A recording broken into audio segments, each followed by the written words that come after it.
Shalom, queridos, paz e bênçãos para todos.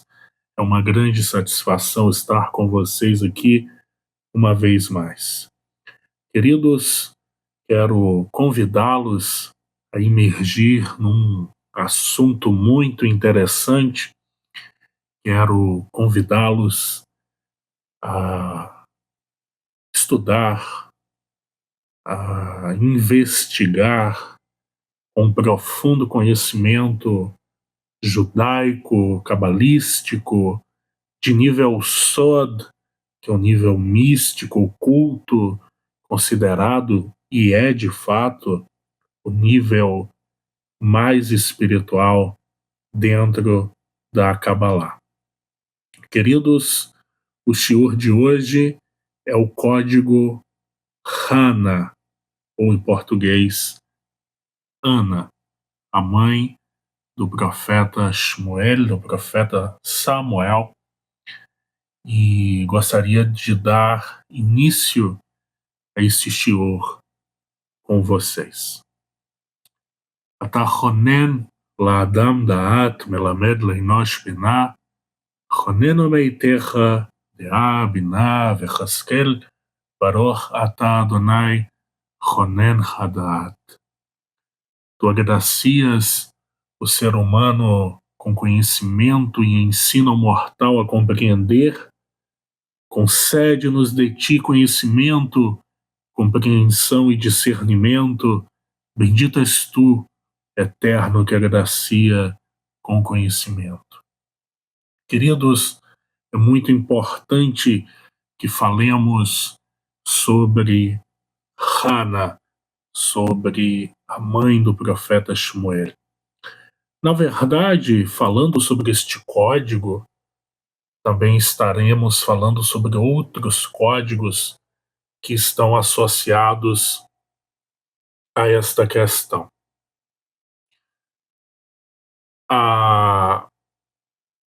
Antes de mais nada, nós precisamos entender, como eu citei em um outro shiur, a saber a respeito do rei Salomão, Shlomo Ameler, que a Torá ela menciona vários casos de reencarnação. Se você procurar na Bíblia, na Taná, em hebraico, você não encontrará a palavra reencarnação. Você não vai encontrar ela tão explícita desta forma. Mas ela tem vários casos, inclusive alguns bem longos, bem descritivos, com até 3 vidas consecutivas narradas na Torá. Um exemplo disso é o caso da filha de Yaakov, patriarca nosso, patriarca do povo judeu, a Diná. Ela é mencionada 3 encarnações dela na Bíblia, tem alguns shiurim, algumas aulas já gravadas aqui neste canal, onde eu citei este caso, eu estudei a exaustão este assunto. Bom, e a primeira narrativa, a primeira vez que ela é apresentada na Torá, fala sobre isso, né? Um jovem que a força, ou seja, se deita com ela de forma forçosamente, mas aí o coração dos dois se ligam. Isso é uma coisa possível de acontecer, embora na maioria das vezes a gente acredite que vai haver uma repulsa, até porque o ato é repulsivo. E aí nós sabemos que ele era um príncipe, ele vai junto com seu pai falar com Yaakov Avino, e é feito um acordo que todo o povo se circuncide, e 2 dos irmãos dela, salvo engano, se a mente agora não me falha, Simeão e Levi, vão lá e matam passam a espada, né, aquele povo. E depois isso volta, eles reencarnam esse mesmo jovem e Adinah, agora com o nome de Tamar e Onan. Onan falece sem filhos e vem a lei do levirato. Vocês conhecem essa história. E depois, a terceira reencarnação, ela vem também de novo com o nome de Tamar, agora como filha do rei David, e um de seus irmãos faz uma tramóia, aconselhado por um péssimo amigo, que diz para ele fingir estar doente e pedir para que sua irmã venha cuidar dele, e ele a força. E é interessante que o texto, para quem não acredita em reencarnação, o texto deixa claro, né? O texto ele fala uma coisa que, se você que não acredita, você pegar isoladamente, não faz sentido estar ali. Depois que ele a força, o texto diz: mas desta vez o seu coração não se ligou a ela. Lembra na primeira encarnação que diz que o coração dele se ligou a ela? Desta vez não se ligou. E ele a rejeita e ela sai pela cidade, coloca pano de saco e joga cinzas sobre si, indicando extrema vergonha. Mas o tema de hoje é o Código Hana, que também fala sobre reencarnação. Só que a reencarnação aqui não é de Hana, a reencarnação é justamente do filho que ela tanto almeja, que ela tanto pede aos céus, que é justamente do profeta Shmuel. E aí agora, com certeza, você está bem curioso, né? Você diz, poxa, mas então quem é essa alma que está voltando? Esta alma reencarnada? E eu não deixarei vocês muito tempo curiosos, eu já fornecerei a explicação a respeito disso. A alma que volta é a alma de Korah. Acho que em português fala Coré, Korah, a depender da versão. Em hebraico é Korah. Korah, ele era primo de nosso profeta Moshe, Moshe Rabbeinu, nosso mestre Moshe, que a paz esteja com ele, e ele se rebelou.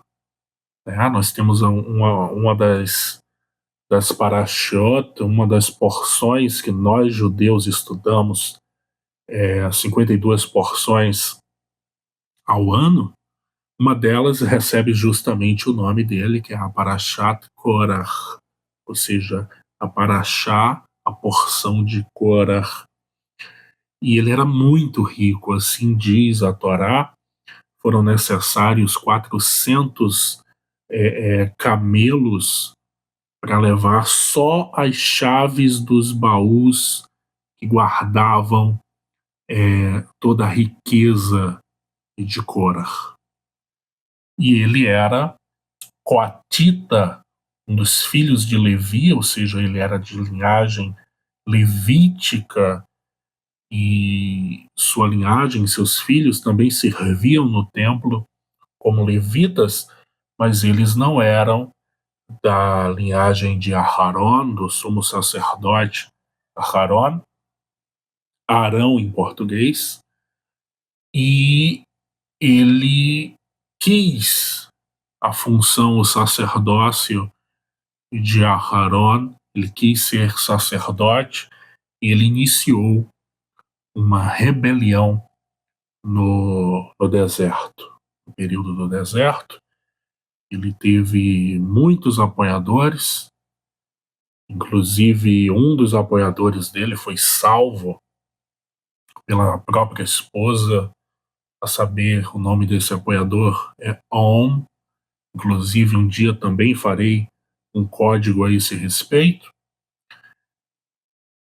E ele incitou a população dizendo que muito daquilo que foi ordenado saiu da boca de nosso mestre Moshe, que o Criador não tinha ordenado daquela forma, e como ele era levita, ele poderia também exercer o sacerdócio. Nós sabemos que todos aqueles que o apoiaram morreram no deserto. E o Criador, ele demonstrou seu poder de tal forma que todos os objetos pertencentes a Korah e as pessoas que o apoiaram, estivessem onde estivessem, a terra se abriu e tragou, melhor dizendo, a todos. Com exceção dos filhos de Korah, que se arrependeram de todo o coração, de um coração puro, Lev Tahor, e a terra os regurgitou, os expulsou quando eles estavam para serem, ainda em vida, tragados, levados para uma dimensão terrível. Nós já temos estudado, que é a dimensão do Siddhartha, do Adam Belial. Também conhecida por muitos como abismo, né? Ela tem muitos nomes, até porque são muitas dimensões, são muitos abismos que lá existem. E é justamente deste personagem que nós vamos tratar, da reencarnação de Korah, que vem agora como alguém muito elevado. Ele passa por uma purificação e ele nasce como um profeta no meio da nação de Israel. Bendito seja. Aqui a gente aprende, dentre muitas coisas, e eu sempre falo, tenha muito cuidado com a religião, porque a religião ela é um código, é o código principal que dá poder ao Siddhartha, ao Adam Belial, e ela sempre envolve medo, controle, quer controlar inclusive a tua vida sexual, né? Veja que absurdo. Se eu tiver errado, alguém pontue depois. E o que é que a religião diz? A religião, certas religiões, diz que você vai para o inferno, que você não tem salvação se você fizer isso ou aquilo, quando na verdade o que o Criador mostra é que mesmo os certos pecados terríveis, e a gente vai ver isso hoje, eles sim têm perdão. Na verdade, o Criador está prestes a perdoar, ele quer que você viva, como diz Ezequiel, capítulo 18, porque quereria eu que vós morrestes, ó Israel. E Israel é um código, Israel somos todos nós. Claro que existe a nação de Israel, nação física de Israel, e que tem um propósito, mas o Israel código somos todos nós, somos todas as almas, todos os filhos do Criador, bendito seja ele em sua santa morada eternamente. Isso nós vemos no livro do Zohar, que diz já na sua introdução que Israel deve ser entendido como um código e não como a nação, como o povo de Israel físico. Bem, e é justamente a respeito dessa reencarnação que nós vamos abordar hoje. Então, vamos dar início aos nossos estudos de forma mais aprofundada. A leitura inicia-se, e deixo claro aqui que é uma tradução direta, uma leitura direta do hebraico, não passando por traduções, né, português ou qualquer língua que o valha, mas diretamente do hebraico, caso alguém esteja acompanhando em uma Bíblia em português e sinta ou perceba alguma diferença. Bom, além da própria Tanar, que é onde está esse texto da Bíblia hebraica, também usarei algumas fontes, a saber, o Talmud e outras fontes que serão citadas no decorrer deste shiur. A início, começo com uma citação do Talmud, que está citando justamente o livro de 1 Shmuel, capítulo 1, verso 13. Além disso, eu poderia ter pensado que alguém pode fazer sua voz ser ouvida em sua oração, Amidá. Então o Talmud ele está abordando a questão da Amidá, que é a oração central que nós judeus fazemos 3 vezes ao dia, sabendo o serviço de Shacharit, o serviço da manhã, Mihá e Arvit, o serviço da tarde e da noite. Então existe a Amidá nesses 3 serviços, conhecida também como a grande oração, que é uma oração que deve ser feita em silêncio. Por isso que é dito aqui, eu poderia ter pensado que alguém pode fazer sua voz ser ouvida em sua oração Amidá, ou seja, ao invés de fazer em silêncio, que alguém possa falar durante esta oração. Já foi articulado por Hana em sua oração, como é afirmado, e Ana falou em seu coração, apenas seus lábios se moveram e sua voz não pôde ser ouvida. 1 Shmuel 1, verso 13.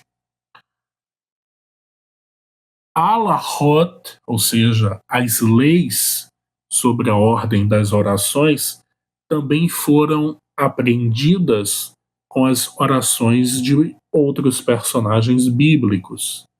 Eu poderia ter pensado que alguém deveria pedir suas próprias necessidades primeiro e depois recitar orações de ação de graças e louvor. Mas já foi articulado, ou seja, já foi falado, mencionado por Salomão Hameler, pelo rei Salomão, que não é assim, pois na oração de Salomão, na dedicação do templo sagrado, é afirmado para ouvir o cântico e a oração que o teu servo faz hoje diante de ti. 1 Reis, capítulo 8, verso 28.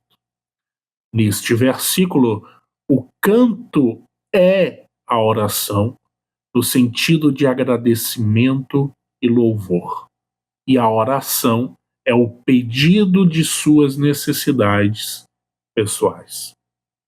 Portanto, aquele que está orando não fala assuntos de pedido depois que começou a recitar Emet Veyat Siv, antes da oração da Amidá. Repito, portanto, aquele que está orando não fala assuntos de pedido, ou seja, não faz pedidos aos céus depois que começou a recitar a parte correspondente ao Emet Ve'at Siv, antes da oração da Amidá, que é a essência da oração. Em vez disso, ele começa com louvor nas 3 primeiras bênçãos da oração Amidá, e só depois inclui pedidos para suas necessidades. Mas, depois da oração de Amidá, não há limite. Se ele deseja recitar até mesmo o equivalente à ordem da confissão de Yom Kippur, né, que já comemorou, já participou do Yom Kippur, o dia do perdão, sabe o quanto ele é longo, são 25 horas de jejum de água e comida, e com bastante súplicas, com bastante rezas e orações. Então ele pode recitá-lo.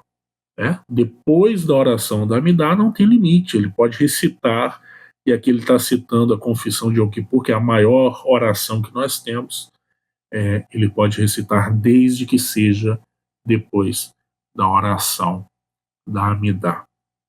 E por que eu estou citando isso? Essa questão bem alárrica, né, bem legal dentro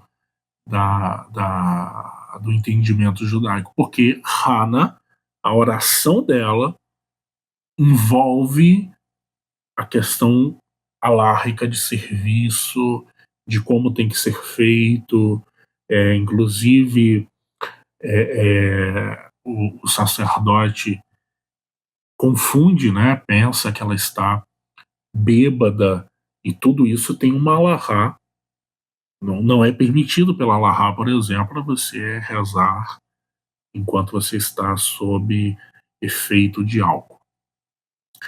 Isso também foi afirmado por um Amoraim, o Rav Hia Bar Ash, né? Rav Hia, filho de Ash, disse que Rav aí já é um outro mestre, um outro rabino, embora os sábios tenham dito que se pede suas necessidades pessoais na bênção, quem ouve a oração, isto é, em relação a quem deseja fazê-lo como parte da oração da Amidá, se ele vier a acrescentar e recitar pedidos adicionais após completar sua oração Amidá, mesmo que seus pedidos pessoais sejam equivalentes à ordem da confissão de Yom Kippur, ele pode recitá-los. Rav Hanina disse: quantas alahot, quantas leis significativas podem ser derivadas desses versículos da oração de Hana? Como diz, e Ana falou em seu coração, apenas seus lábios se moveram, sua voz não pôde ser ouvida. Então Eli pensou que ela estava bêbada. 1 Shmuel, capítulo 1, verso 13. A Guemará elabora do que é afirmado aqui. E Ana falou em seu coração. A alahá de que aquele que reza deve focar seu coração em sua oração é derivada. E do que é afirmado aqui, apenas seus lábios se moveram.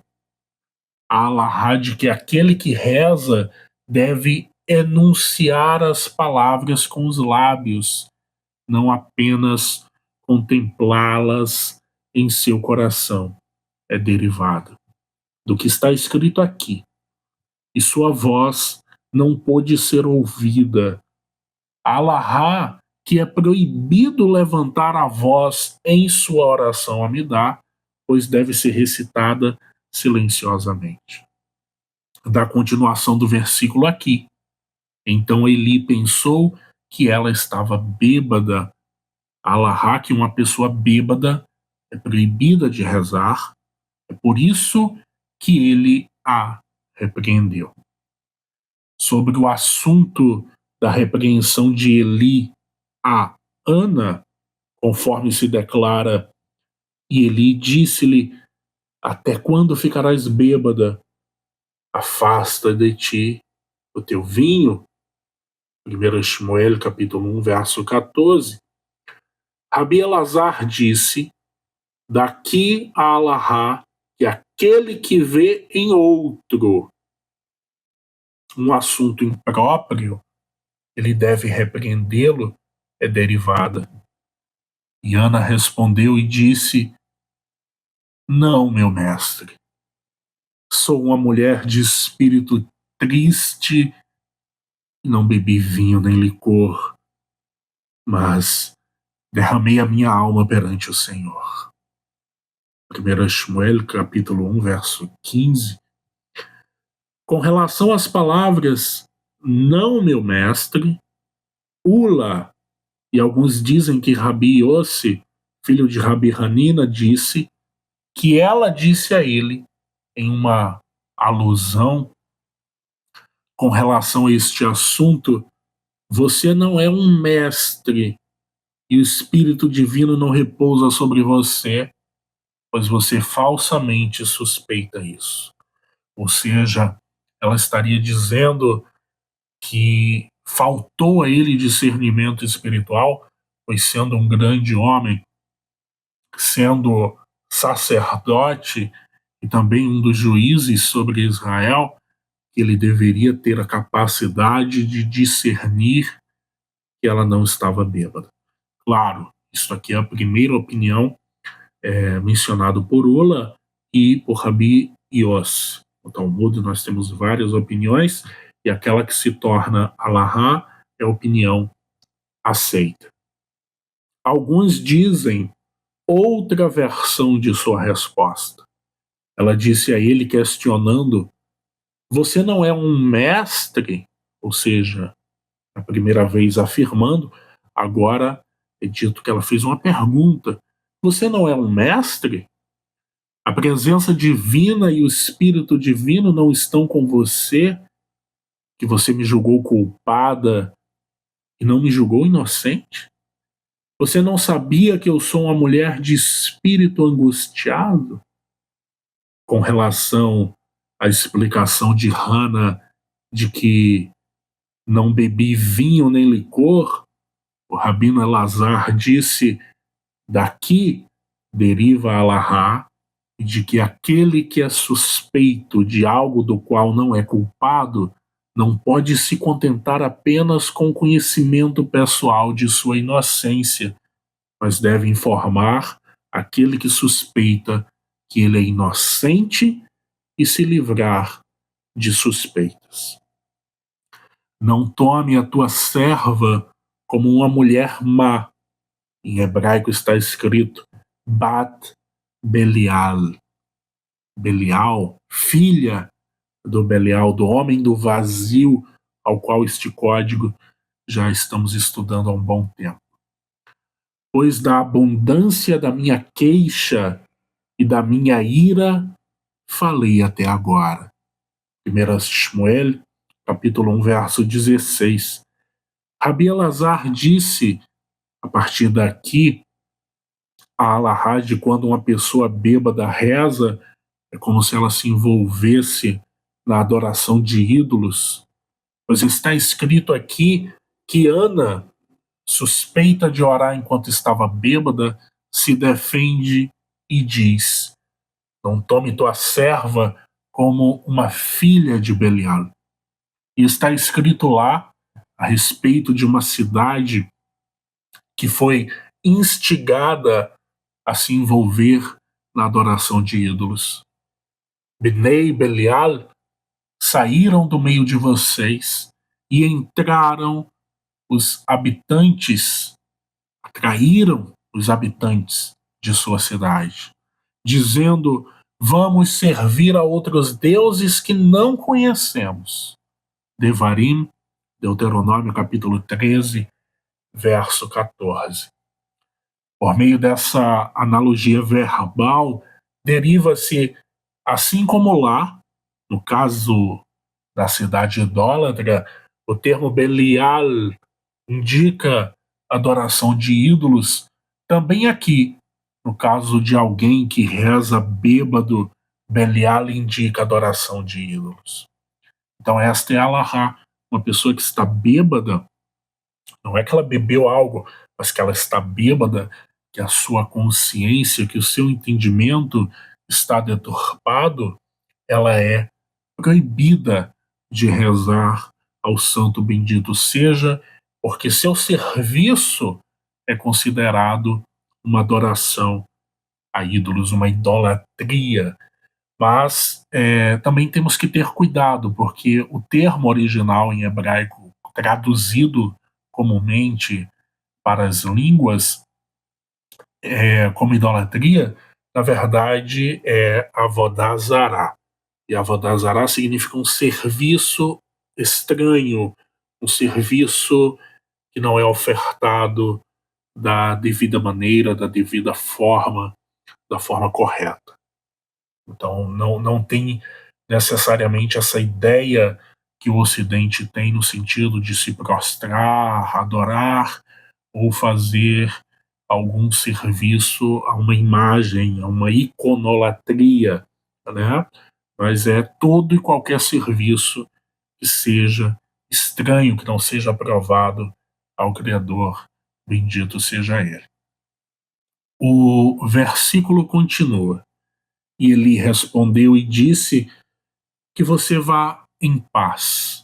1 Shmuel, capítulo 1, verso 17.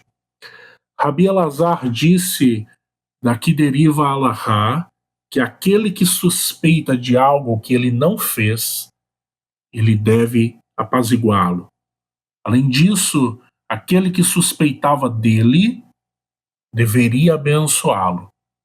Como Eli continuou e ofereceu uma bênção a Ana, como é afirmado, e que o Deus de Israel conceda o seu pedido que você pediu a ele. 1 Samuel, capítulo 1, verso 17. Incidentalmente a esta discussão da oração de Ana, a Guemará explora tópicos relacionados. Em sua oração, Ana disse, e ela fez um juramento e disse, Senhor dos exércitos, Adonai de Sebaot, se tu realmente olhares para a aflição de tua serva e te lembrares de mim, e não te esqueceres de tua serva, e deres à tua serva um filho varão, eu o darei ao Senhor todos os dias de sua vida, e navalha não passará sobre sua cabeça. 1 Samuel, capítulo 1, verso 11. Rabi Elazar disse, desde o dia em que o santo bendito seja ele criou seu mundo, não houve pessoa que chamasse o santo bendito seja ele, Adonai Sebaot, Senhor dos exércitos, até que Ana veio e o chamou de Senhor dos exércitos. Esta é a primeira vez na Bíblia que o Criador, o Santo de Israel, bendito é ele, é referido por este nome.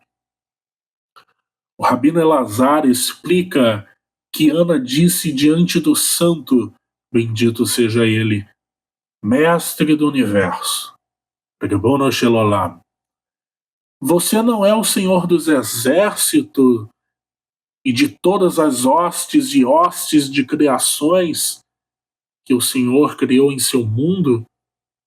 É difícil aos seus olhos conceder-me um filho? A Guemará sugere uma parábola com que isso é semelhante? É semelhante a um rei de carne e osso que fez um banquete para seus servos. Uma pessoa pobre veio e parou na porta. Ele lhes disse, dê-me uma fatia de pão. E eles não lhe deram atenção. Ele empurrou e entrou diante do rei. Ele lhe disse, meu senhor, o rei, de toda esta festa que você preparou, é tão difícil aos seus olhos me dar uma única fatia de pão? Quanto à linguagem dupla no versículo, se você olhar para Ema, Gautire, Rabi Elazar disse, Ana disse diante do Senhor, bendito seja ele, mestre do universo, se você olhar para mim, Gaô, agora tudo bem, e se não, em qualquer caso, você verá, Tire. O que Hana estava ameaçando? Ela disse, eu irei e me isolarei com com outro homem diante de Elcana, meu marido. Como me isolei, eles me forçarão a beber a água amarga para determinar se cometi adultério ou não. E aqui é necessário um profundo conhecimento da Alahá. Ela está dizendo que se colocará numa situação passível de ser acusada de adultério, não que irá cometer, mas que se colocará nessa situação, porque ela conhece, ela entende a Alahá, ela entende a lei divina, que é aquela passagem que diz que quando vier sobre o homem o espírito de ciúmes, e ele suspeitar de sua mulher de que ela cometeu adultério, e falo aqui como psicólogo, clínico, psicanalista, é algo que não sai da cabeça do homem. A partir do momento que ele suspeita de sua mulher, não tem como tirar essa suspeita. E o Criador, bendito seja, ele sabendo disso, ele colocou um dispositivo dentro da Allahá, dentro da lei, que diz que ele deveria levar sua esposa diante do sacerdote e ele a fará beber aquilo que é chamado de água amarga. Era uma água onde se pegava a poeira do tabernáculo, um pouco da poeirinha que estava sobre o tabernáculo, colocava na água, diluía-se o nome, escrevia-se o nome do Criador, bendito seja, e diluía-se esse nome na água e entregava para que esta mulher bebesse. Há outras variações também, que era permitido ao sacerdote ir na frente da casa onde residia essa mulher e pegar um pouquinho do pó, da poeira do chão, colocar na água, e se ela fosse culpada, o seu ventre incharia e ela morreria, ele estouraria, incharia de tal forma que estouraria o seu ventre. Mas se ela não fosse culpada, ela poderia conseguir o divórcio, se ela assim quisesse, porquanto ela foi envergonhada diante de Israel. Como eu já citei, não existe alahá maior do que a honra das filhas de Sião. O marido seria obrigado a andar descalço pelo resto de sua vida, em sinal de desonra, porquanto a desonrou. Ela poderia permanecer casada se ela assim quisesse, e ela teria tantos filhos quanto ela quisesse, o Criador ia determinar. Então, se ela dissesse 100 filhos, o Criador daria a ela 100 filhos, sem dor, sem inchaço, sem complicações durante as suas gestações, sem dores e angústias no momento do parto. Tantos quantos filhos ela quisesse, lhe seria permitido. Caso ela fosse culpada, o homem com quem ela se deitou também morreria, assim como ela. Então era uma intervenção totalmente divina, que provava cabalmente ao homem, ao marido, tirava toda e qualquer suspeita de que se a mulher realmente ela cometeu adultério ou não. E é justamente disso que Hannah está falando ao Criador.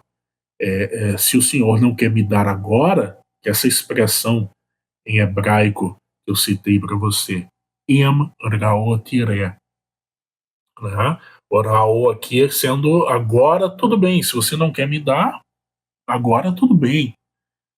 Se não, em qualquer caso, você verá, tiré. Ou seja, eu conheço a sua lei, eu conheço aquilo que o Senhor determinou e eu tenho como conseguir esse meu desejo. E é o que ela diz: eu irei e me isolarei com outro homem, porque Allah diz que uma mulher casada, comprometida, ela não deve ficar com outro homem, obviamente aqui, né, que não seja seu pai, que não seja seu marido, qualquer outro homem, ainda num quarto, ainda com a porta aberta, é proibido. Ainda que a porta esteja aberta, ela não deve ficar sozinha com outro homem. E é justamente o que ela diz: eu irei e me isolarei com outro homem diante de Elcana, ou seja, que ele tenha conhecimento que isso aconteceu. Elcana, ele é filho, ele é descendente, ele é da linhagem de Korah. Essa informação é muito importante. Lembre-se que aqui no Código Hana nós estamos falando sobre a reencarnação de Korah. Como me isolei, eles me forçarão a beber da água amarga para determinar se cometi adultério ou não. Serei considerada inocente, e como tu não farás sua Torá falsa, pelas terei filhos. com relação a uma mulher que é falsamente suspeita de adultério e bebeu a água amarga, a Torá diz: e se a mulher não foi contaminada, mas pura, então ela será absolvida e conceberá.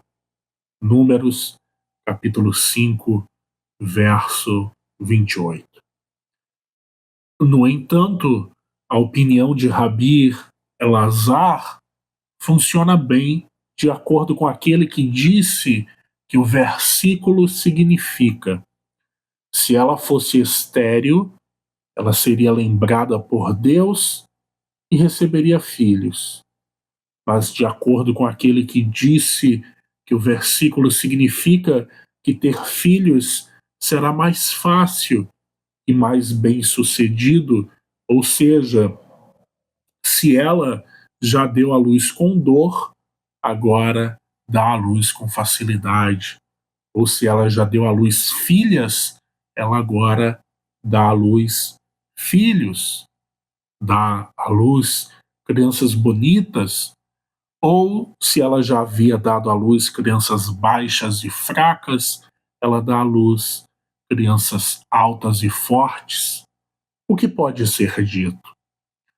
Como foi ensinado em uma baraíta, que o Tanaim contestou a interpretação do versículo em Números, então ela será absolvida e conceberá. Ensina que se ela fosse estéril, ela seria lembrada por Deus e receberia filhos. Esta é a declaração de Rabi Ishmael. Rabi Akiva disse-lhe: se assim for, todas as mulheres estéreis irão e se isolarão com homens que não são seus maridos, e qualquer mulher que não cometeu o pecado de adultério será lembrada por Deus e terá filhos. Em vez disso, o versículo ensina que isso é apenas uma promessa de maior facilidade no parto. Se ela já deu à luz com dor, ela agora dá à luz com facilidade. Se ela já deu à luz crianças baixas, ela dá à luz crianças altas. Ela agora dá à luz a crianças justas. Se ela já deu à luz a uma criança, ela agora dá à luz 2 filhos. Ou seja, o que os sábios estão dizendo é que aquela interpretação de Hannah não tinha valia, não vogava. Por quê? Porque não é no caso da mulher que não teve filhos, mas a partir do momento que ela teve os filhos, então ela passava a ter situações de facilidade. De acordo com a explicação de Rabi Akiva, o que é derivado da linguagem dupla proferida por Hannah, im Raotire.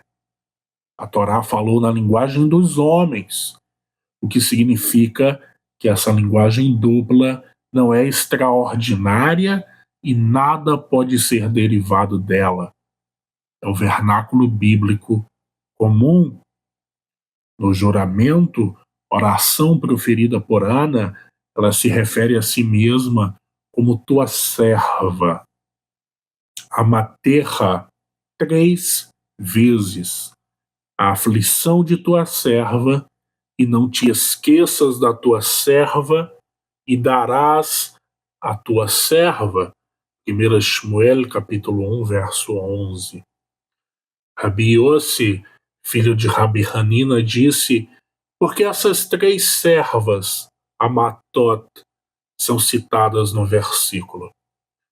Eles são citados para ensinar que Ana disse diante do santo bendito é ele, mestre do universo, você criou 3 situações potencialmente capazes de levar à morte em uma mulher, onde ela é particularmente vulnerável.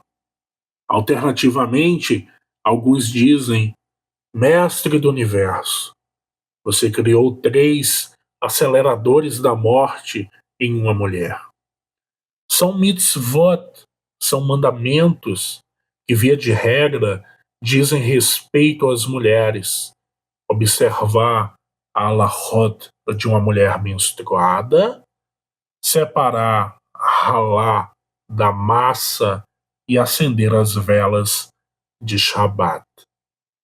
E Ana diz: eu já violei algum deles? Ana atesta sua condição de serva de Deus, Amá. A referência a essas 3 mitzvot, esses 3 mandamentos, é extraída da semelhança etimológica entre Amaterra, sua serva, e Mitá, morte.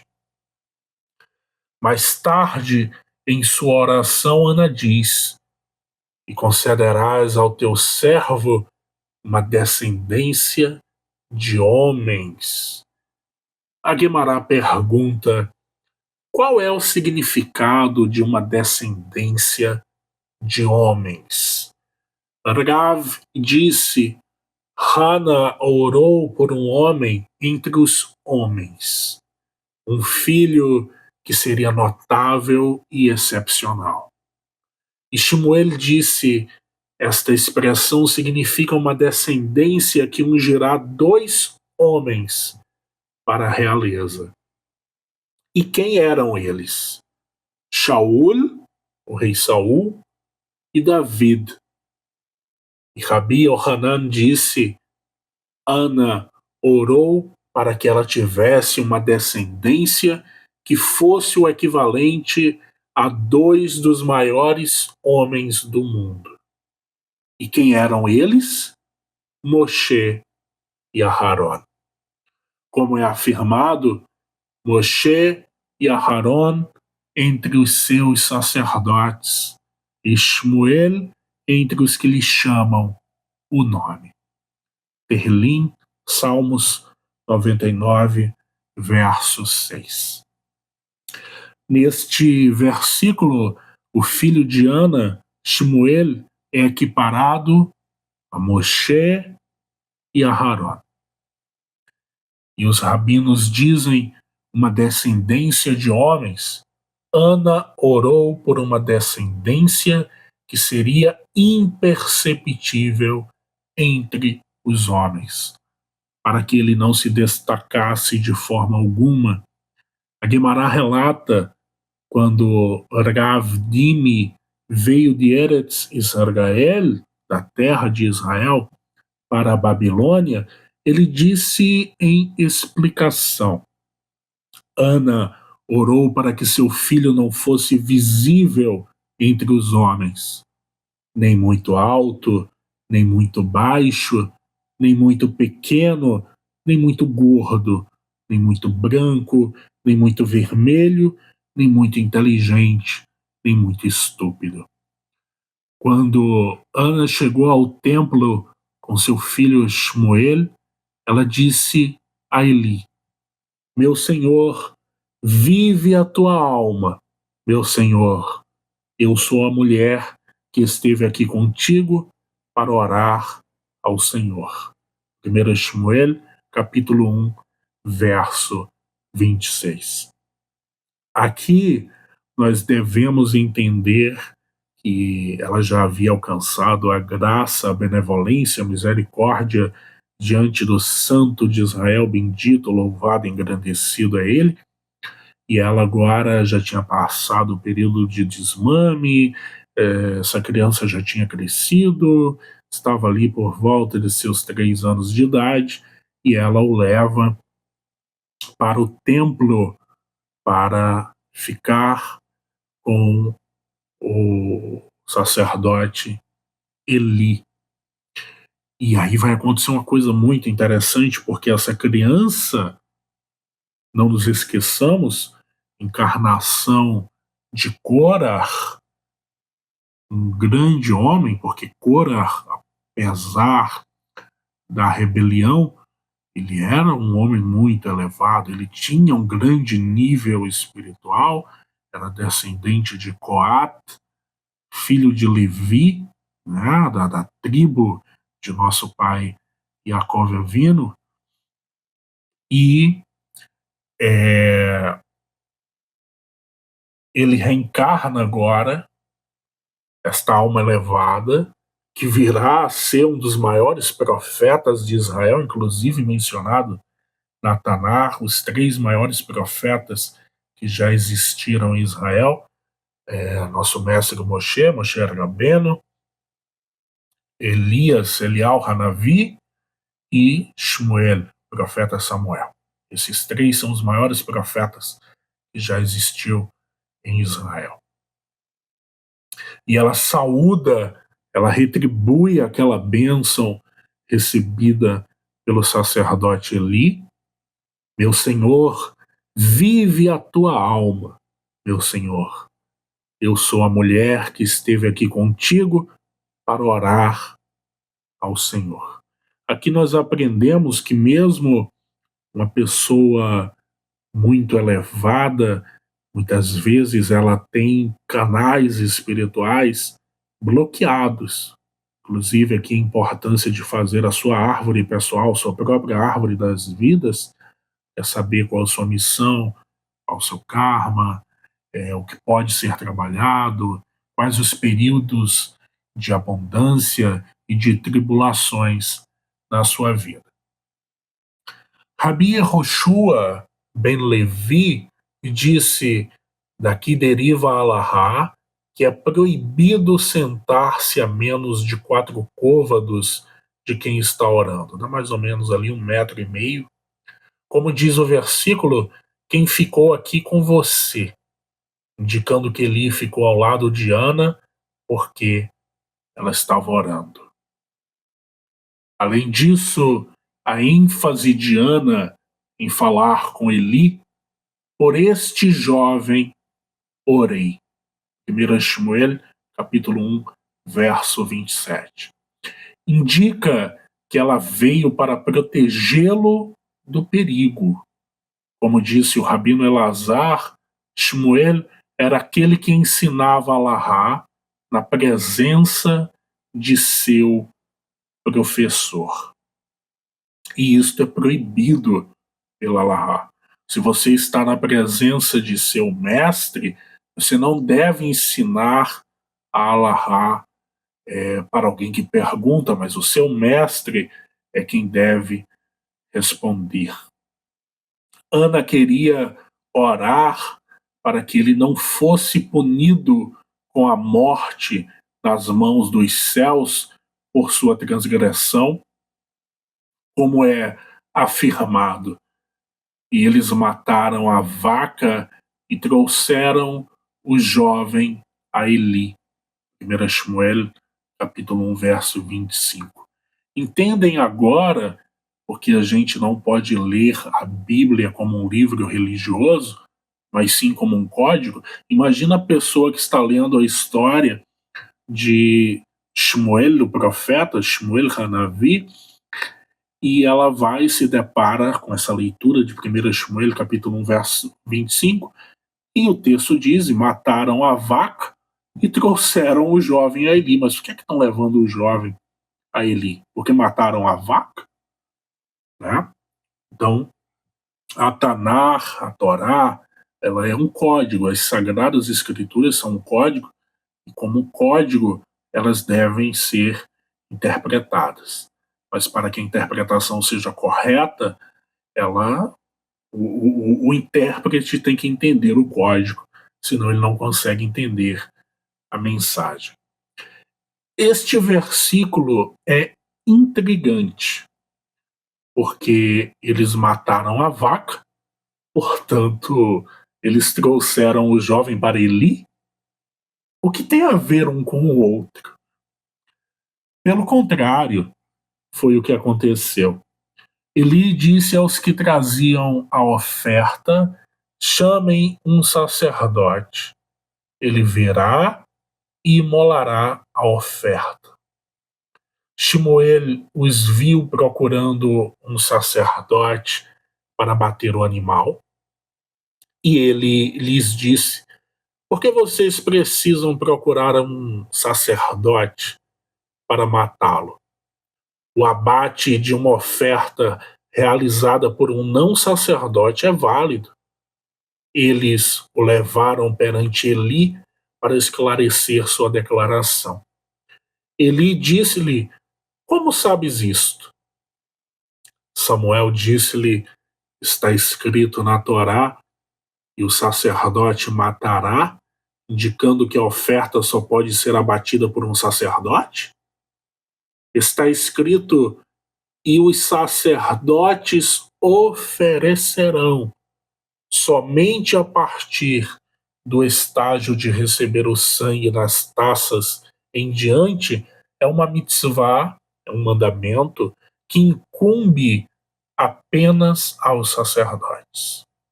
A partir daqui, a halahá de que o abate por um não sacerdote é aceitável é derivada. Ele disse a Shmuel: Você falou bem, e sua declaração está correta. Mas, no entanto, você é aquele que emitiu uma decisão alárrica na presença de seu professor. Qualquer um que emita uma decisão alárrica na presença de seu professor, mesmo que a alahá em particular esteja correta, é responsável pela morte nas mãos dos céus por mostrar desprezo por seu professor. Ana veio e gritou diante dele: Eu sou a mulher que estava aqui com você para orar ao Senhor. Não castigue a criança que nasceu de minhas orações. Ele disse a ela: Deixe-me puni-lo, e eu orarei por misericórdia, para que o santo bendito seja ele, lhe conceda um filho que seja maior do que este. Ela disse-lhe: Por este jovem orei, e não quero outro. A Guemará continua a lidar com a oração de Ana. Disse, e Ana falou em seu coração. Várias interpretações são oferecidas para explicar o uso da frase em seu coração. Em vez da frase comum ao seu coração, Maharsha, Rabi Elazar disse, em nome de Rabi Yossi ben Zimra, Ana falou com Deus sobre assuntos de seu coração. Ela disse diante dele: Mestre do universo, de todos os órgãos que você criou em uma mulher, você não criou um em vão. Cada órgão cumpre seu propósito: olhos para ver, ouvidos para ouvir, nariz para cheirar, boca para falar, mãos para fazer o trabalho, pés para andar, seios para amamentar. Se sim, esses seios que você colocou em meu coração, com que propósito você os colocou?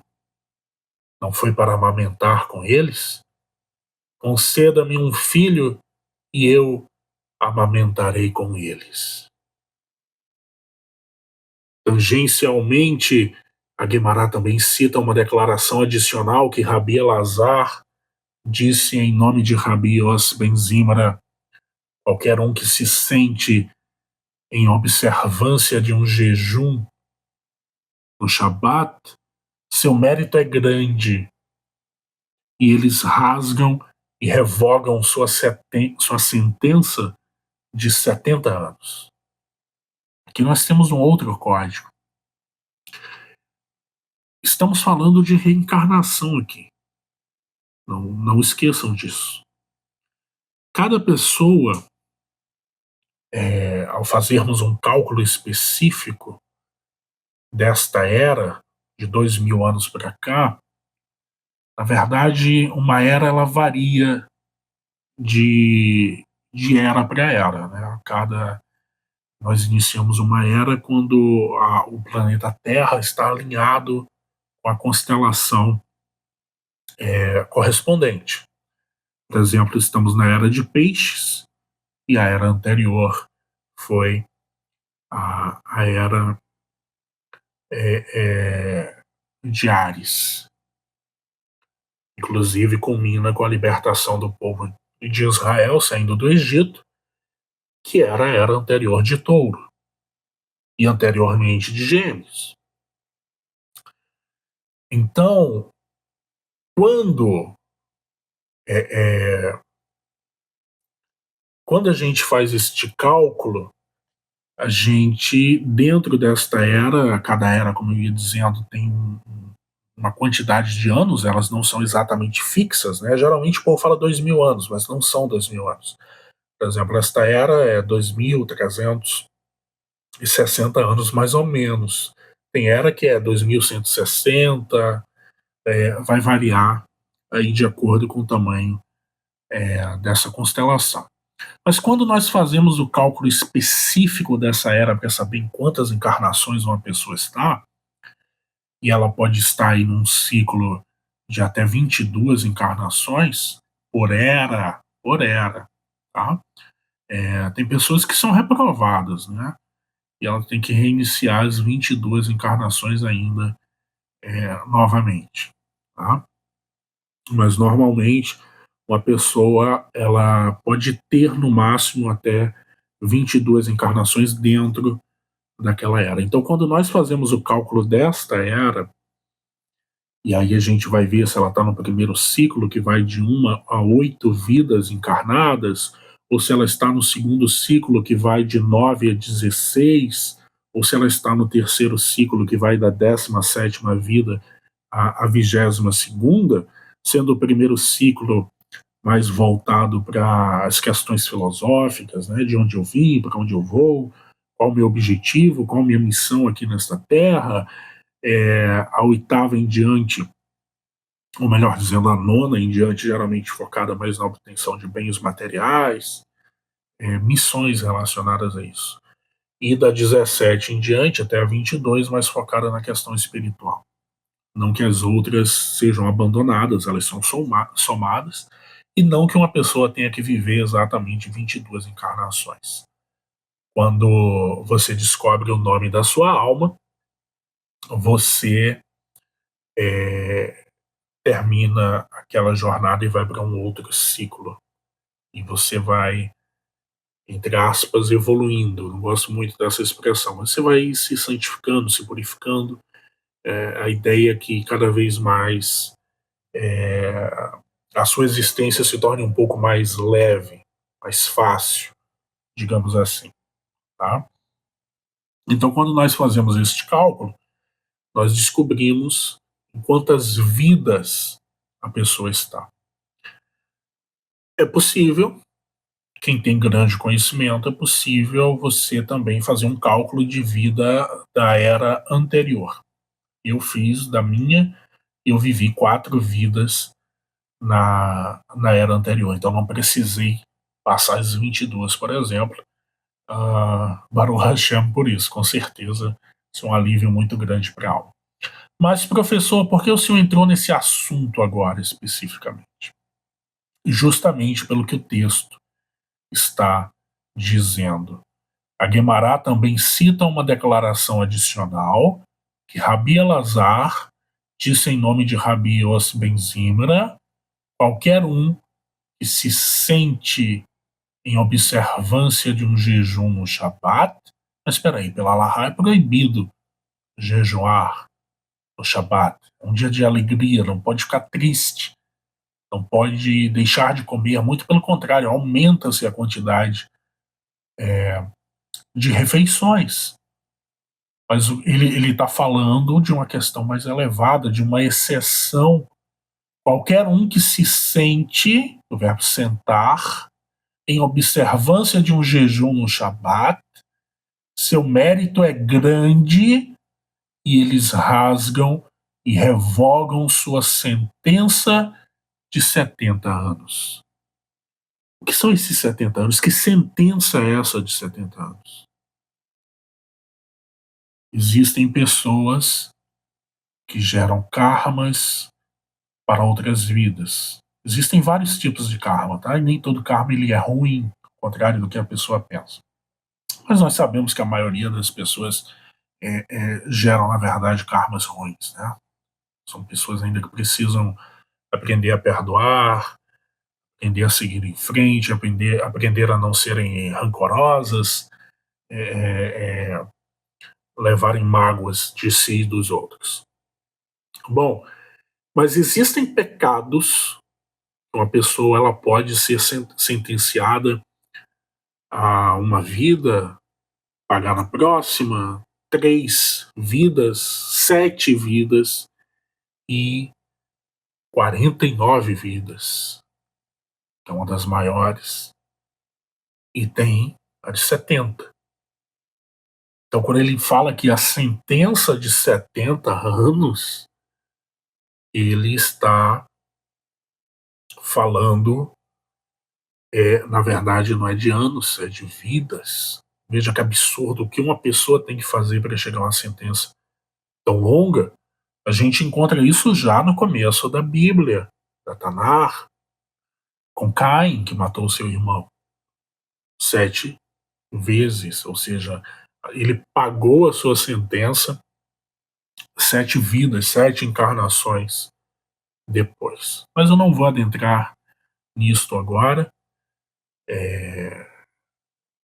Acho que eu tenho um shiur sobre isso, o Código Caim, onde eu menciono isso claramente. Vocês podem pesquisar aí. Bom, então nós temos outras passagens na Torá também que menciona, por exemplo, aquela dos escravos, né, que devem ser libertos. Se você tem uma dívida com alguém e você deve ser liberto no 7º ano. Entenda que 7º ano não significa que você vai ficar 7 anos, porque tem um período espiritual também. Então, se você tem uma dívida e você está no 6º ano, não, você vai começar no 6º ano, melhor dizendo, e o próximo é o 7º, você vai pagar por 1 ano só. Você vai ser liberto no 7º. Mas isso aí são questões espirituais menores. Para as maiores, o período máximo é de 50 anos, que é o chamado jubileu. A pessoa deve ser liberta no 50º ano, ou seja, no ano 50, naquela vai trabalhar os 50, ela fica 49. Mas o texto diz que se alguém diz, eu amo minha mulher, isso aqui é um código, tá, gente? Não é a mulher física. Eu amo meus filhos e ela não deseja ser liberta, então seu senhor o levará até o batente da porta, colocará a sua orelha lá e furará com um prego, em sinal de que ele não quis ser livre, ele quis permanecer como escravo. E daí vem, inclusive, o costume cultural de colocar o brinco, né? Houve um tempo que só fazia isso quem era escravo, né? Não era meramente por beleza, por aparência. Então, como ele tinha a orelha furada, ele colocava ali uma joia, alguma coisa, conferisse a ele ali algum status, algo melhor na aparência. Isso é espiritual, gente. O que significa que existem pessoas que chegam ao momento da sua libertação, mas ela não quer ser livre, ou seja, ela não cumpre o seu karma, ela não consegue evoluir. E a isso eu falei da questão de voltar novamente, e não só voltar à vida a encarnar, mas reiniciar o ciclo de 22 vidas. E tem pessoas que conseguem ultrapassar. Veja que jornada triste, angustiante, dolorosa dessa alma consegue ultrapassar aí até o período de 49 para 50 anos que deveria ser liberta, e aí elas conseguem até 70, é o que ele fala, né, revogam sua sentença aqui de 70 anos. Claro, e aí vem outro código, que o santo bendito seja ele, diz, o meu povo morre, está morrendo, perecendo por falta de conhecimento. Conhecimento é isso, é o que eu estou apresentando para vocês aqui. Não é simplesmente ler a Bíblia como se fosse uma religião, é entender que ela é um código. A Guemará pergunta: qual é o seu remédio para espiar e evitar a punição? Rav Nachman bar Yitzhak disse: ele deve sentar-se em observância de outro jejum em um dia de semana para espiar o jejum no Shabat.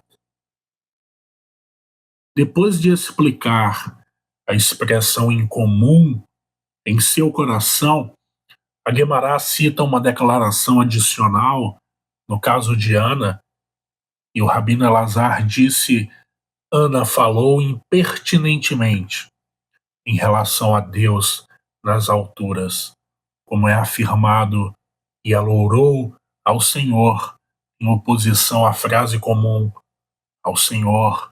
Isso ensina que ela falou impertinentemente para o alto.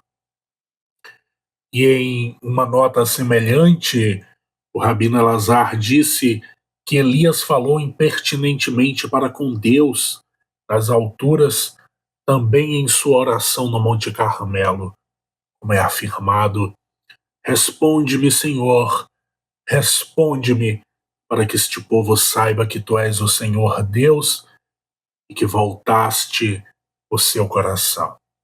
1 Reis, capítulo 18, verso 37. Alegando que Deus fez Israel pecar.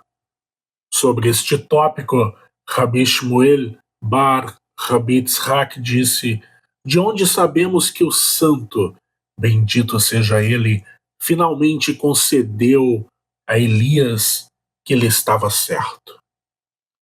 Como está escrito em uma profecia futura, naquele dia, diz o Senhor: ajuntarei os coxos e reunirei os abandonados e os que com quem tenho agido com maldade. Miqueias, capítulo 4, verso 6. Deus afirma que ele fez Israel agir perversamente. Da mesma forma, Rabi Rama, filho de Rabi Hanina, disse: se não fosse por esses 3 versículos, as pernas dos inimigos de Israel, um eufemismo para o próprio Israel, teriam desmoronado, pois Israel teria sido incapaz de resistir ao julgamento de Deus. Um deles é o versículo que acabamos de mencionar, no qual está escrito: aqueles a quem tratei com maldade. E um é o versículo em que está escrito: eis que, como barro na mão do oleiro, assim sois vós na minha mão, casa de Israel. Irmial, profeta Jeremias, capítulo 18, verso 6. E um é o versículo em que está escrito: e eu vos darei um coração novo e um espírito novo que porei dentro de vós. E tirarei da vossa carne o coração de pedra e vos darei um coração de carne. Ezequiel, capítulo 36, verso 26. Esses 3 versículos indicam que Deus influencia as decisões de uma pessoa e, portanto, não se tem responsabilidade exclusiva por suas ações. Rav Papa disse que há uma prova mais clara daqui: e porei o meu espírito dentro de você e farei com que você ande nos meus estatutos e você observará os meus decretos e os cumprirá. Ezequiel, capítulo 36, verso 27. E o Rabino Elazar disse: Moshe também falou impertinentemente para com Deus nas alturas, como é afirmado no versículo seguinte, ao pecado daqueles que murmuraram contra Deus no deserto. E Moshe orou ao Senhor e o fogo se acalmou. Números, capítulo 11, verso 2. E este versículo é interpretado homileticamente. Não leiam para ele, o Senhor, mas sim para Al, o Senhor, o que indica que ele falou impertinentemente. A Guemará explica a base para esta interpretação, como os sábios da escola de Rabi Eliezer ben Yaakov leriam discriminadamente Aleph como Ain e Ain como Aleph, e neste caso transformando El em Al.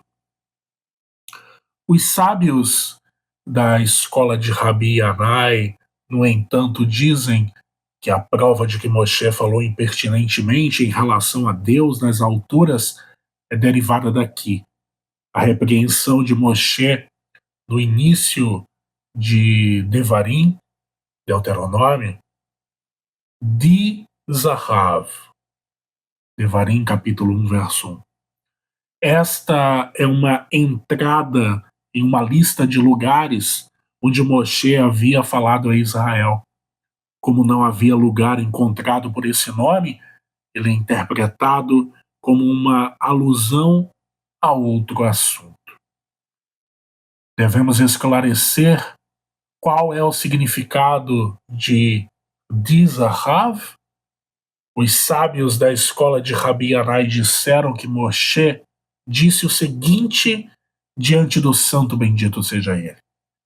Para expiar por Israel, após o pecado do bezerro de ouro, mestre do universo, por causa do ouro e da prata que você derramou sobre Israel durante o êxodo do Egito, até que eles dissessem o suficiente, dai, foi essa riqueza que fez com que Israel fizesse o bezerro de ouro. Estabelecendo um princípio moral geral, os sábios da escola de Rabi Yanai disseram: um leão não ruge de pé sobre uma cesta de palha da qual ele não obtém prazer, mas ele ruge de pé sobre uma cesta de carne, pois ele só ruge quando saciado. Da mesma forma, Rabi Oshaya disse: isso é comparável a uma pessoa que tinha uma vaca magra, mas de membros grandes. A certa altura, ele a alimentou com tremoços, uma comida escolhida, e logo depois a vaca o chutou. Ele disse à vaca: quem fez você começar a me chutar, senão os tremoços que eu te alimentei? Ou seja, a boa comida, aquela comida que te deu sustância. Aqui também o pecado foi causado por uma abundância de bem. A Guemará oferece outra analogia. Rabi Hia bar Abba disse que Rabi Yohanan disse: isso é comparável a uma pessoa que teve um filho, ele o banhou e o ungiu com óleo, alimentou-o e deu-lhe de beber, e pendurou uma bolsa de dinheiro em volta do pescoço. Então ele levou seu filho para a entrada de um bordel. O que o filho poderia fazer para evitar pecar? Em uma nota semelhante, Rav Aha, filho de Rav Huna, disse que Rav Sheshet disse: isso é o que as pessoas dizem em uma máxima popular. Encher o estômago é um tipo de pecado, como é afirmado quando eles foram alimentados e ficaram satisfeitos, eles ficaram saciados, e seus corações se elevaram e eles se esqueceram de mim. Oséias, capítulo 13, verso 6. Rav Nahman disse: este princípio não é derivado do versículo de Oséias, mas daqui. E o teu coração se elevou e te esquecesses do Senhor. Devarim, Deuteronômio, capítulo 8, verso 14. E os rabinos dizem que este princípio é derivado daqui, e eles terão comido, saciado e engordado, e se voltarão para outros deuses. Devarim, capítulo 31, verso 20. E se quiser, diga que é derivado daqui. E Yeshurun engordou e chutou. Devarim, capítulo 32, verso 15. Rabi Shmuel Bar Narmani disse que Rabi Yonatan disse: de onde na Torá deriva que o santo bendito seja ele, finalmente concedeu a Moshe que a razão do pecado do bezerro de ouro era de fato as riquezas derramadas sobre Israel. Como é afirmado, e dei-lhes uma abundância de prata e ouro que usaram para Baal. Oshéia, capítulo 2, verso 10. A Guemará elabora aspectos adicionais do pecado do bezerro de ouro. Afirma-se: e disse o Senhor a Moshe: vai e desce, porque o teu povo que tiraste da terra do Egito foi corrompido. Aqui nós temos um outro código. Não foi Israel, não foram os judeus que se rebelaram e pediram um bezerro de ouro, mas sim o Erev Rav, que está no texto em hebraico, aqui diante de meus olhos, a multidão mista, os povos misturados, é o que significa Erev Rav, que saíram junto do Egito ao povo de Israel. O Criador disse que só Israel deveria sair, mas obviamente o Egito tinha muitos servos, muitos escravos de vários povos, de várias etnias, que saíram junto no momento que a nação de Israel saía do Egito. Lembrem-se que o Egito estava deveras debilitado. Porém, Moshe, nosso mestre Moshe, rogou ao Criador, ao Santo bendito é Ele, para que essa multidão essa multidão mista de povos, saísse junto com a nação de Israel. Prestem atenção o que diz o texto. E disse o Senhor a Moshe: vai e desce, porque o teu povo que tiraste da terra do Egito foi corrompido. Êxodo, capítulo 32, verso 7. Qual é o significado de ir e descer? Rabi Elazar disse: o santo bendito seja ele, disse a Moshe: Moshe, desce de tua grandeza.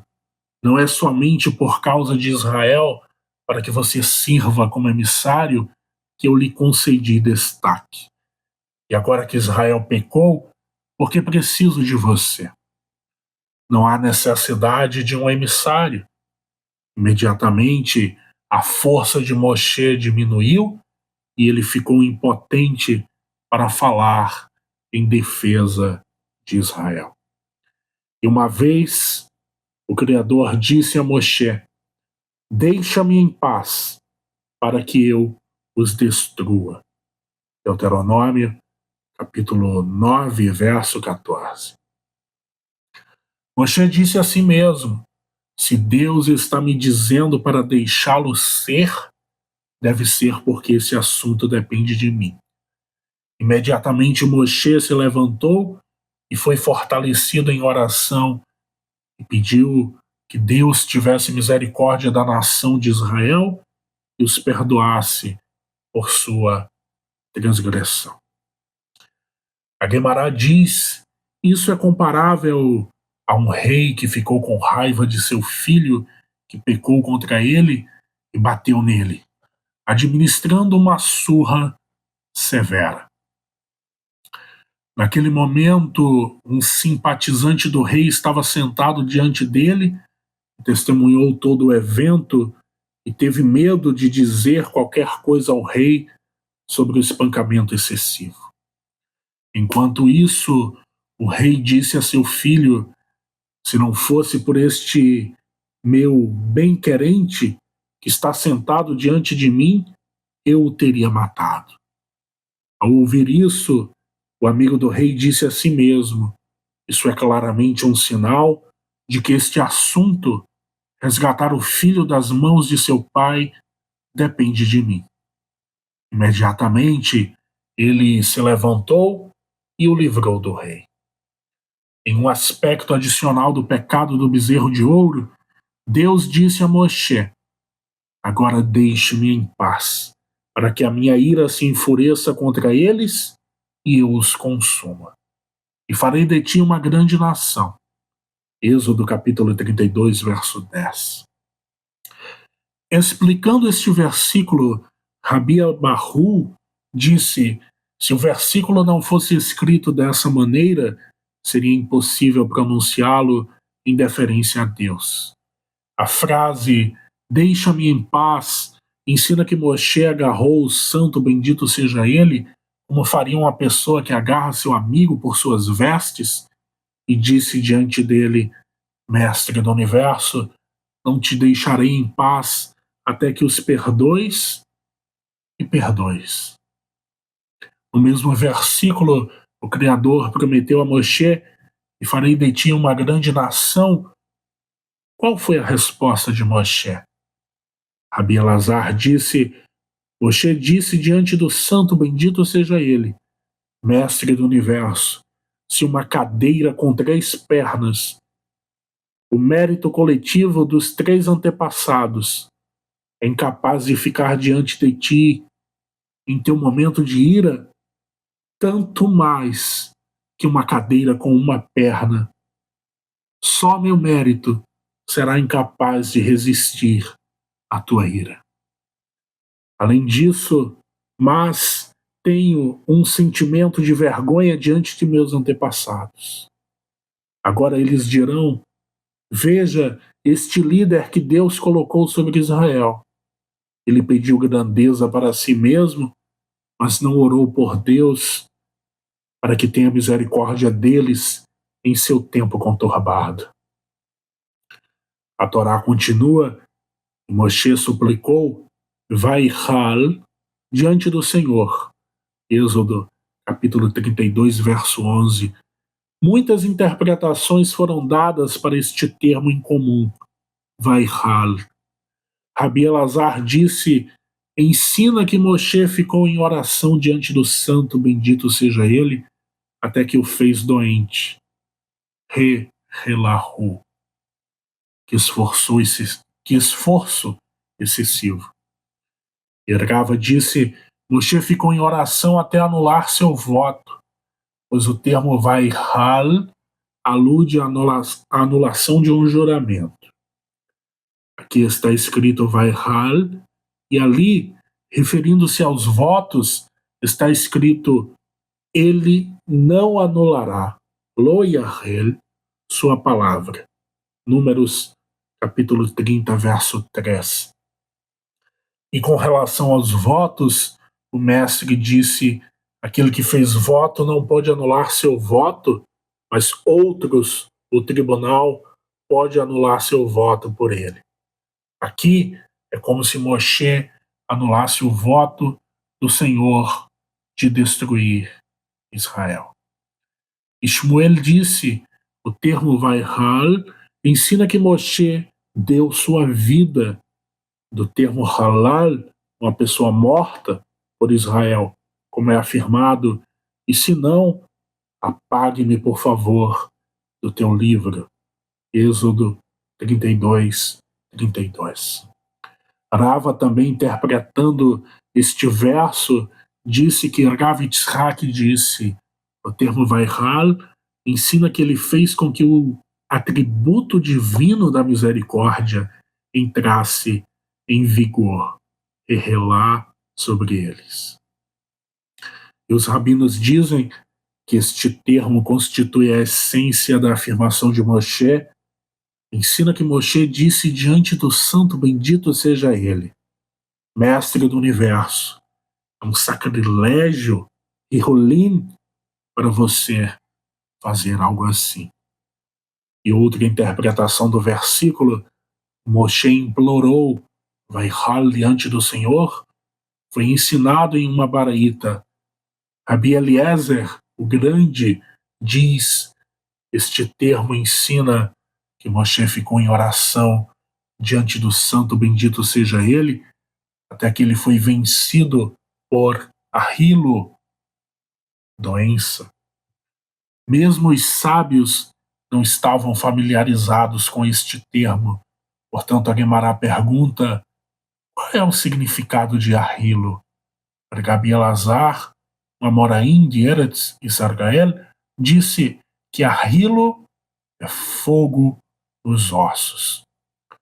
No entanto, essa expressão era familiar em Eretz Israel, mas não na Babilônia.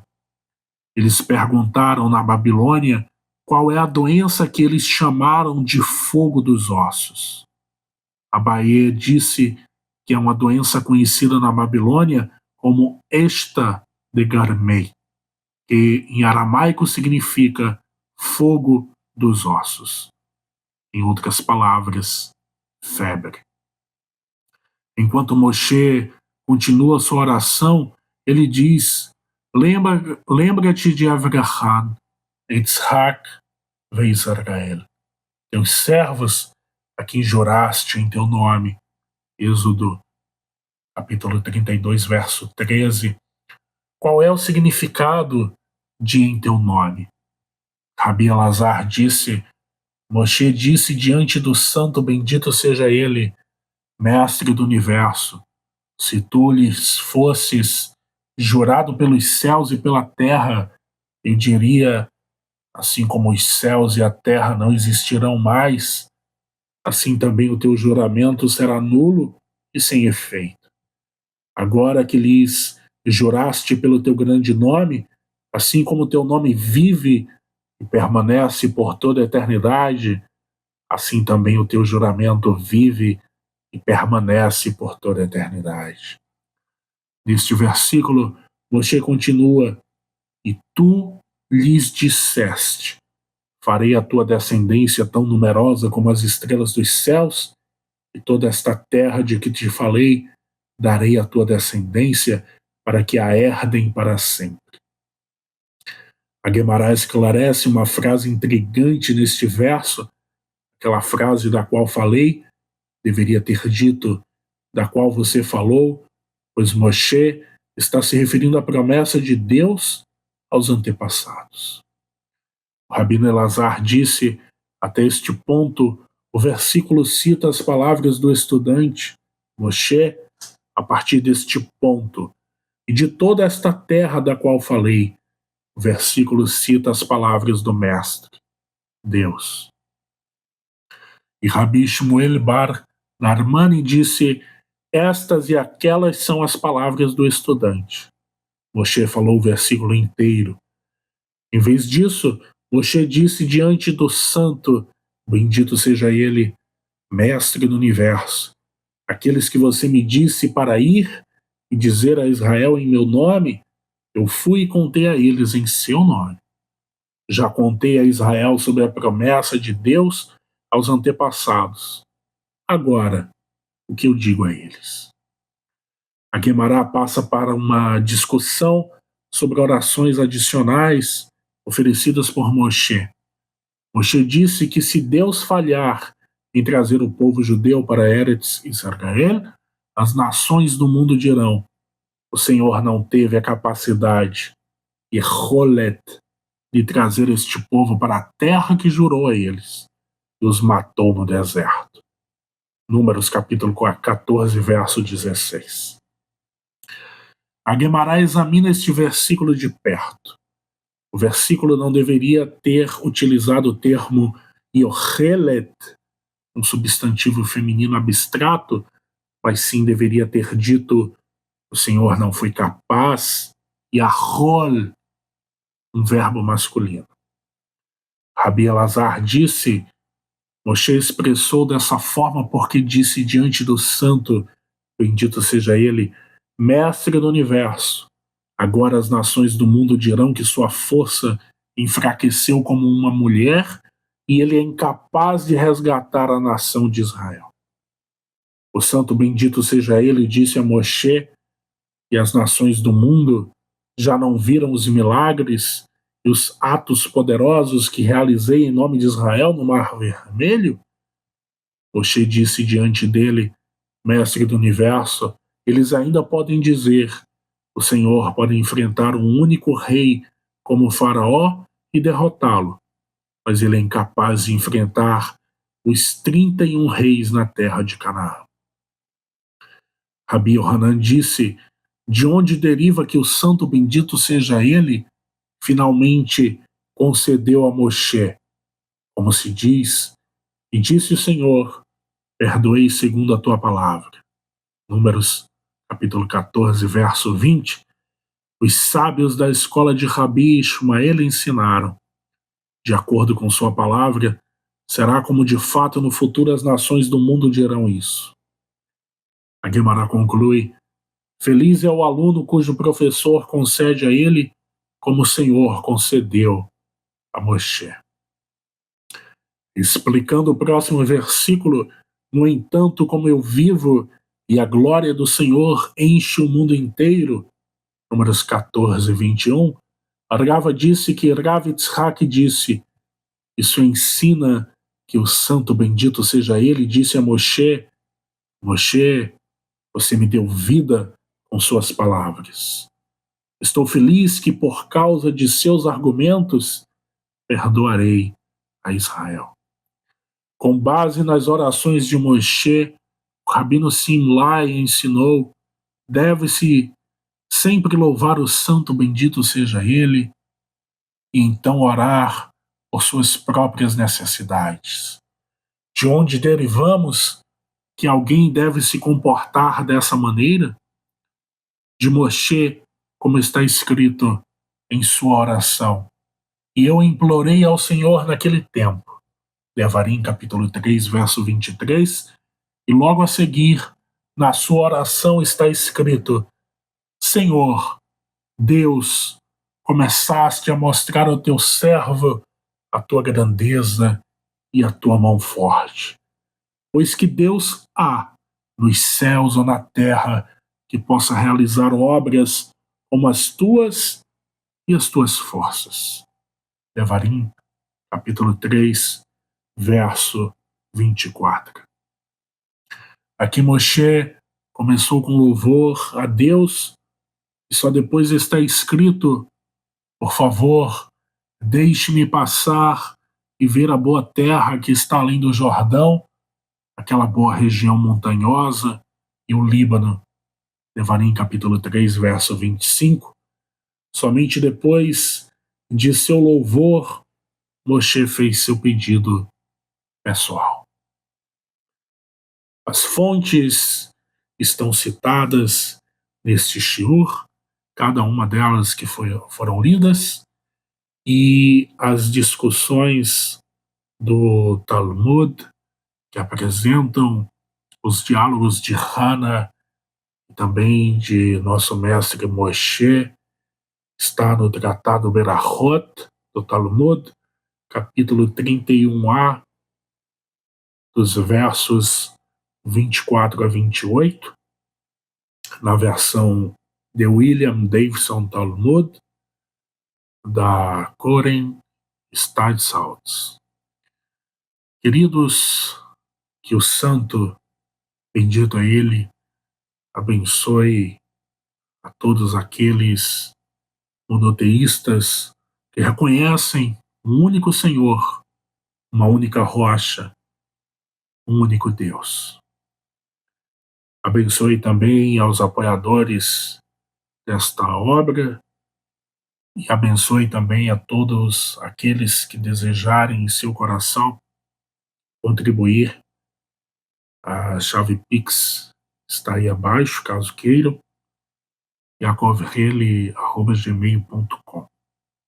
Gratidão a todos vocês, que o Santo Bendito abençoe e mantenha sempre abertos os portais da sabedoria, do entendimento e do conhecimento. Amém. Ve amém.